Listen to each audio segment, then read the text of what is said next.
ಇದೀಗ ಪಾರ್ಥಿವ ಶರೀರ ಅವರ ಮನೆಯನ್ನ ಪದ್ಮನಾಭನಗರದಲ್ಲಿರುವಂತಹ ಮಾಜಿ ಪ್ರಧಾನಿ ದೇವೇಗೌಡರ ಮನೆಯನ್ನು ತಲುಪಿದೆ.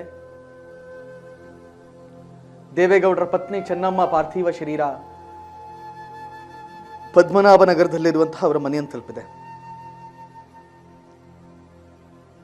ಅವರ ಮೇಲೆ ಆಸಿಡ್ ಅಟ್ಯಾಕ್ ಆದರೂ ಕೂಡ ಕುಗ್ಗಿರಲಿಲ್ಲ. ಆದರೆ ಇತ್ತೀಚೆಗೆ ಎರಡೆರಡು ಬಾರಿ ಕೋವಿಡ್ ಬಂದಿತ್ತು. ಅದಾದ್ರ ನಂತರ ಆರೋಗ್ಯದಲ್ಲಿ ಏರುಪೇರುಗಳು ಉಂಟಾಗ್ತಾನೆ ಇದ್ವು. ಏರುಪೇರುಗಳು ಪದೇ ಪದೇ ಆಗ್ತಾ ಇತ್ತು. ಇದೀಗ ದೇವೇಗೌಡರ ಪತ್ನಿ ಉಸಿರಾಟದ ತೊಂದರೆ ಆಗಿ 4 ದಿನಗಳ ಹಿಂದೆ ಅವರನ್ನು ಆಸ್ಪತ್ರೆಗೆ ಕರ್ಕೊಂಡು ಬಂದು ಅಡ್ಮಿಟ್ ಮಾಡಲಾಯಿತು. ಇವತ್ತು ನಿನ್ನೆ ಸಂಜೆ ಅವರು ಸೀರಿಯಸ್ ಆಗಿದ್ದಾರೆ ಅನ್ನುವಂಥ ಸುದ್ದಿ ಕೂಡ ಹೊರಗೆ ಬಂತು. ಇವತ್ತು ಸಂಜೆ 4:50 ಸುಮಾರಿಗೆ ಅವರು ಕೊನೆ ಉಸಿರನ್ನು ಎಳೆದಿದ್ದಾರೆ.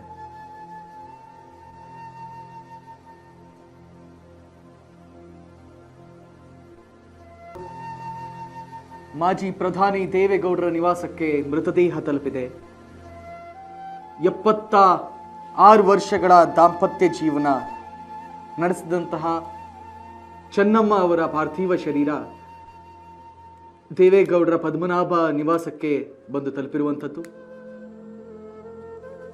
ನರೇಂದ್ರ ಮೋದಿ ಆದಿಯಾಗಿ ಸಿದ್ದರಾಮಯ್ಯರವರವರೆಗೆ ಎಲ್ಲರೂ ಕೂಡ ಕಂಬನಿಯನ್ನು ಮಿಡಿದ್ರು. ಟ್ವೀಟ್ ಮೂಲಕ ಸಂತಾಪವನ್ನ ಸಲ್ಲಿಸಿದ್ರು.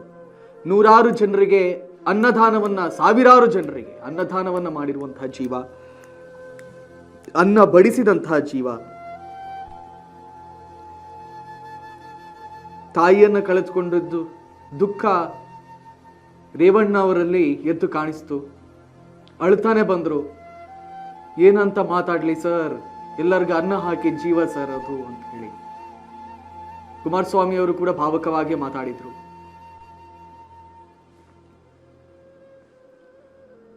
ಇದೀಗ ಅವರ ಪಾರ್ಥಿವ ಶರೀರ ಪದ್ಮನಾಭನಗರದಲ್ಲಿರುವಂತಹ ಅವರ ಮನೆಗೆ ತಲುಪಿದೆ. ಅಲ್ಲಿಂದ ಸಾರ್ವಜನಿಕರ ದರ್ಶನಕ್ಕೆ ಇಡಲಾಗುತ್ತೆ.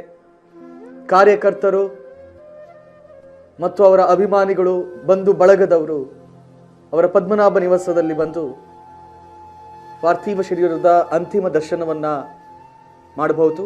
ಇನ್ನು ನಾಳೆ ಬೆಳಿಗ್ಗೆ ಅಥವಾ ನಾಳೆ ಮಧ್ಯಾಹ್ನದ ಹಾಗೆ ಅದನ್ನ ಅವರ ಸ್ವಂತ ಊರಿಗೆ ರವಾನಿಸಲಾಗುತ್ತೆ.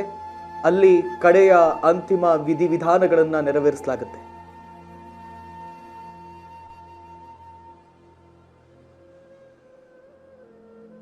ಸಿಎಂ ಡಿಕೆಶಿ ಕೂಡ ಇದೀಗ ಸಂತಾಪವನ್ನ ಸಲ್ಲಿಸಿದ್ದಾರಂತೆ.